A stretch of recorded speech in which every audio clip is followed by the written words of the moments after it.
Good day, I'm junior researcher Adam Southgate, and today's lecture will be covering the true black dog entity. I'd appreciate that all hunters please subscribe as to not miss any future lectures, and also if you enjoy the lecture and find it informative, please like the video and click the bell to ensure you do not miss any future announcements. I would also be very happy to hear your thoughts, views, and stories of your own interactions with the monsters of the spheres in the comment area of this video. Also, I'm always ready to answer any questions you may have, and please, share this lecture with any hunters you feel would benefit from it. So, to begin, as always, we'll start with our general announcements. Firstly, a heartfelt thank you to Hunters Calvin Wright, Pirate Grave, Yar, and Bog Witch Brigade. The three took the lead on the Tredegar Dweller contract, and with their larger team of hunters were able to thwart the attack on the town.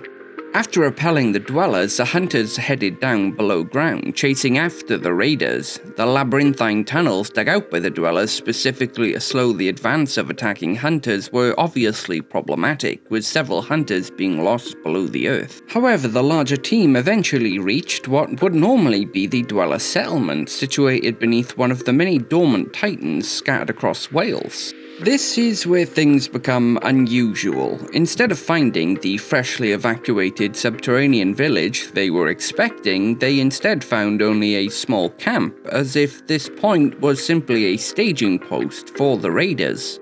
Along with this, they also found an anthracite, one of the ruling caste of those that dwell below. He was guarded by their warrior caste, but in an unprecedented turn he spoke to the hunters, saying, "We wish to leave in peace, but before we go, we offer a warning. You too should flee below the earth, for all above will soon be ash." Before the hunters could gain any kind of clarification, the anthracite was spirited away and the tunnel was closed. Thankfully, the hunters, still alive, returned safely to the surface. We are taking this warning seriously. However, it may simply be yet another tactic for gaining new members for their subterranean cult. Secondly, we've been asked by the KSG for aid dealing with a male Fey nymph that has crossed the border into England.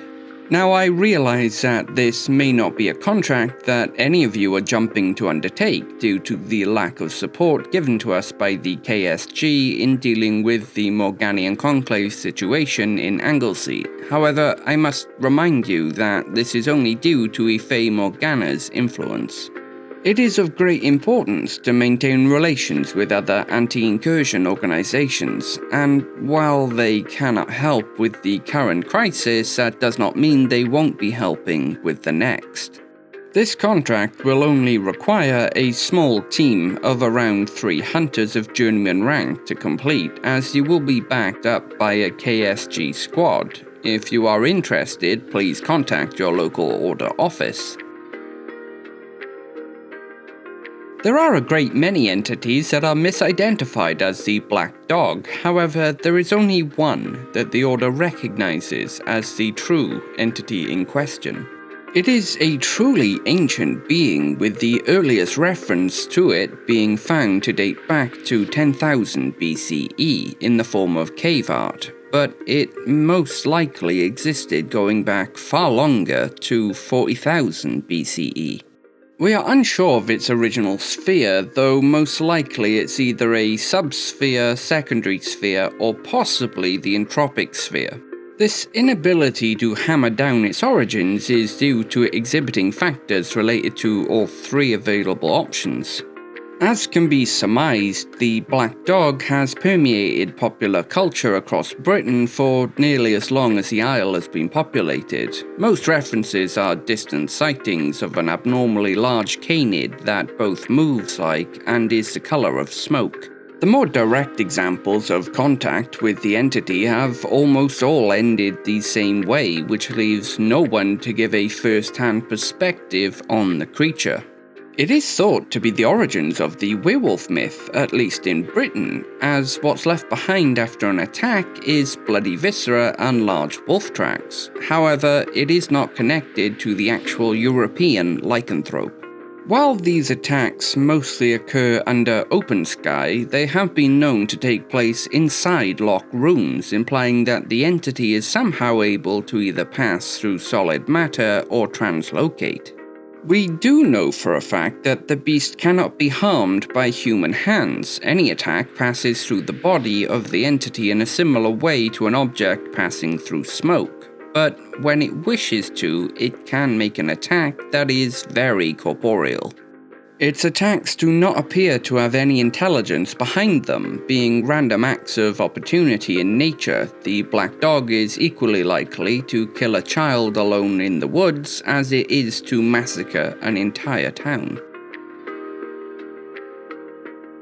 Much of the details of what we know come from two sources. The first, which I will give an example of in the next slide, is legend. As stated, the black dog has had plenty of time to become firmly entrenched in popular myth, despite our best efforts.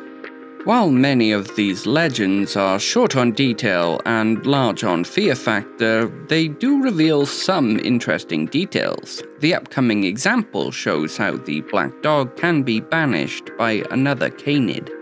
Specifically, the canid in question needs to be some variation of the common dog.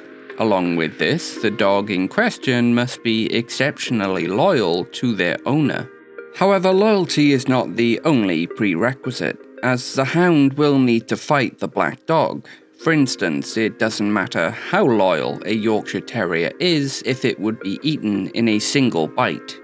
If the dog is fearsome but not loyal, the black dog will be slain, but its killer will immediately take on the mantle, the smoke that was once the form moving from the defeated to the victor. This is an uncomfortable truth about the black dog. It is not the dog itself, but the smoke that is the entity. Our second source of information is regrettably from a hag by the name of Beatrice. A hunter who'd lost his young daughter to the black dog paid for the information from the hag with the memory of his lost daughter. The information was conveyed in poems and song, most of which was contradictory or simply didn't make any sense. However, we have managed to extract some details from it. Please remember that this information is from a Fae perspective, and therefore not entirely in keeping with how our world actually works. So, according to Beatrice, the black dog is what was stolen from all dogs, a manifestation of their primal fury and bloodlust, coalesced into a single entity.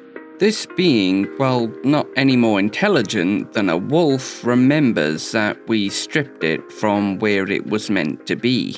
It seeks out a host, specifically a dog who has been abandoned or mistreated by man, and fills it with all the primal rage that was taken from the wolves of Britain. While we are not sure why only other canids can harm it, we do have an idea as to why it cannot move to loyal dogs, and while it's extremely corny to say, it may actually be due to unconditional love. Whether due to a natural trait of the species or due to our tampering, dogs are exceptionally loyal and loving. The possession of the black dog entity appears to be a choice rather than something inflicted, though it's doubtful that either dogs or the entity are thinking about the decision in those terms. Most likely it's a simple feeling on both sides, and a truly loyal dog will reject that feeling.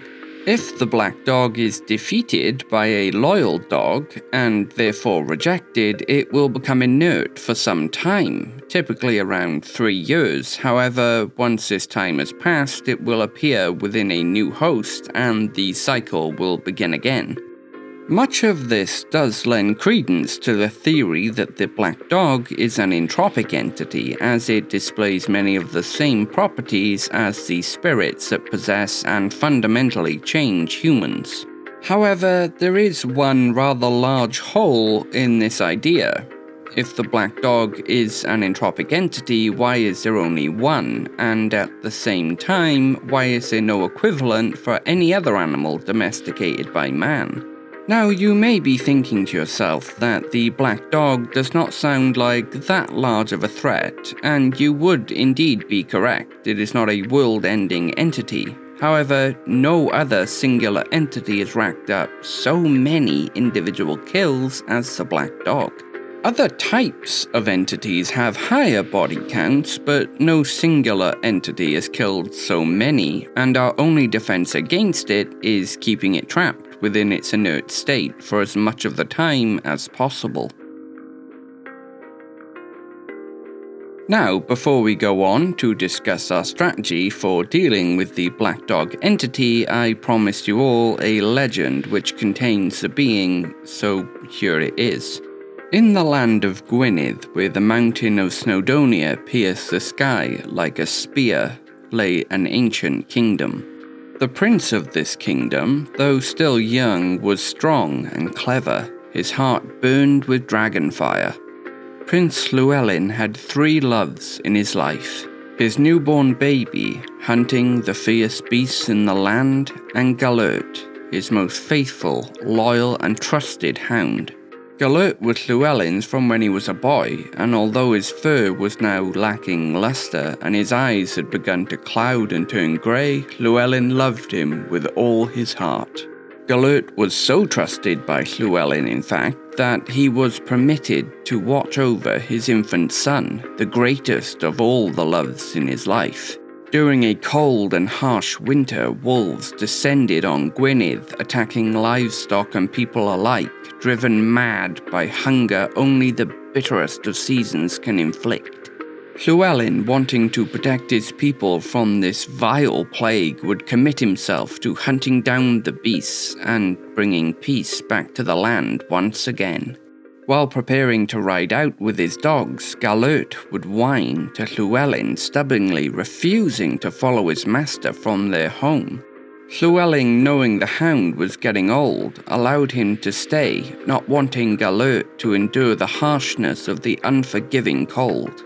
After Llewellyn had left, old Gelert would sit with the young baby night after night, guarding his charge dutifully. Only the wet nurse was permitted to approach the young boy, as Gelert would allow no other to come close. One night, a great and terrible storm would hit the land of Gwynedd. Howling winds and cracking lightning would batter against the old castle walls.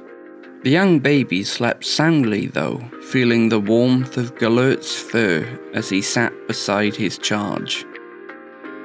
Suddenly, Gelert sensed something odd on the wind. It was a scent he had smelled before, but never here. Gelert climbed down from the baby's bed. He arched his back, bared his teeth, and let out a low growl towards the door. Something was coming, something that shouldn't be here. As Gelert stared at the shadow-cloaked doorway, a shade slipped silently into the room. The sound of something tasting the air began to permeate from the dark, as 2 glowing, hungry eyes peered over the room. As the creature stepped forward, with a confidence born of malice, Gelert was face to face with a black wolf, double his size. Its fur the dark of burnt timbers, its teeth exposed in what could have been a devilish grin, and its eyes the look of desperate, all-consuming hunger. The terrible wolf dismissed Gelert, attempting to walk by towards the soundly sleeping baby. Gelert threw himself in front of the beast, snapping at the air just in front of it. The wolf, taken aback, would now acknowledge old Gelert, attempting to stare him down while from the depths of its throat letting out a growl of its own. Each time the wolf would make a charge for the sleeping young prince, Gelert would throw himself in the way, snapping just ahead of where the wolf wanted to be. The ravenous wolf, now knowing there would be no meal while this hound was still here, lunged at Gelert, and the 2 would fight to the death. Llewellyn, fearing for his child, would return home the day after the storm. As he entered the castle, Gelert would bound towards him, happy and delighted to see his master once again. At first, Llewellyn didn't notice, but as he looked at his hands after greeting old Gelert, he was horrified to see them covered in blood. Looking at Gelert now, he could see that his old, loyal friend's fur was matted, caked in blood, and his mouth was worst of all. Llewellyn sprinted past Gelert and straight to his son's room, only to find carnage. Blood across the floors and walls, furniture smashed to the ground, the baby's bed flipped and soaked with blood. Old Gelert had followed his master to the baby's room, but for the first and only time he saw something in his master's eyes he'd never seen before. Hate, pure and unbridled. Llewellyn would strike Gelert down in an instant, the thought that his most trusted and beloved friend had killed his baby boy, driving him to a feral madness. But as Gelert let out a pained cry and passed from this world, Llewellyn's baby son would begin to cry from behind the overturned bed. Llewellyn, confused and in shock, crossed the room on creaking legs, lifting the blanket he thought to be covering his deceased son to find a terribly large wolf, bloodied and cold with death. Llewellyn picked up his son, finding him free of injury and only distressed by the last cry of old Gelert.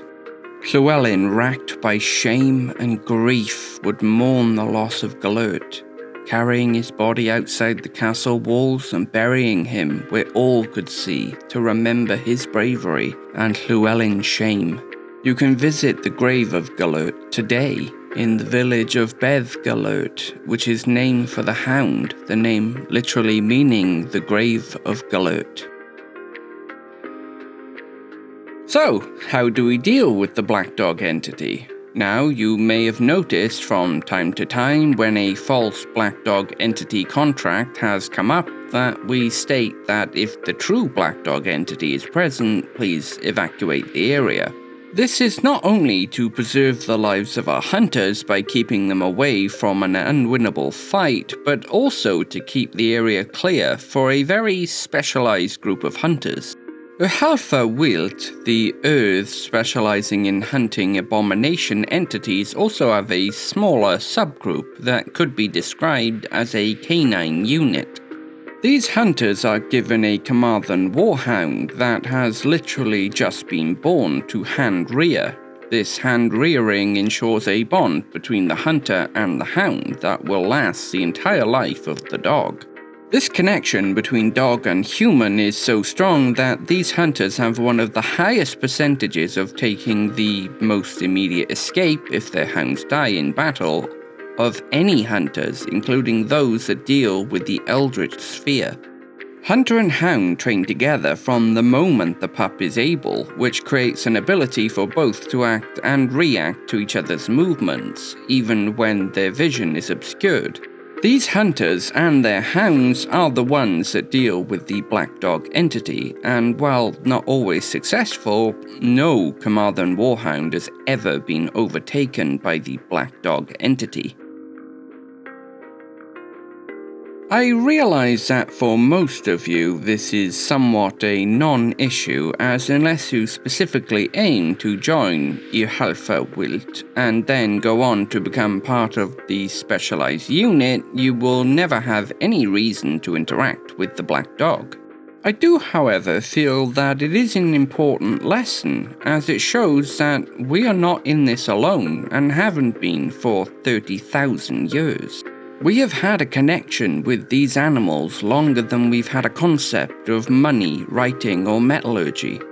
Yes, we did change them to fit our needs, but we also changed ourselves. We took in a predator that hunted and killed us and made it family. And if that isn't the most human thing imaginable, I don't know what is. But that will be all for today, with Arthur's might and Merlin's wisdom. Thank you.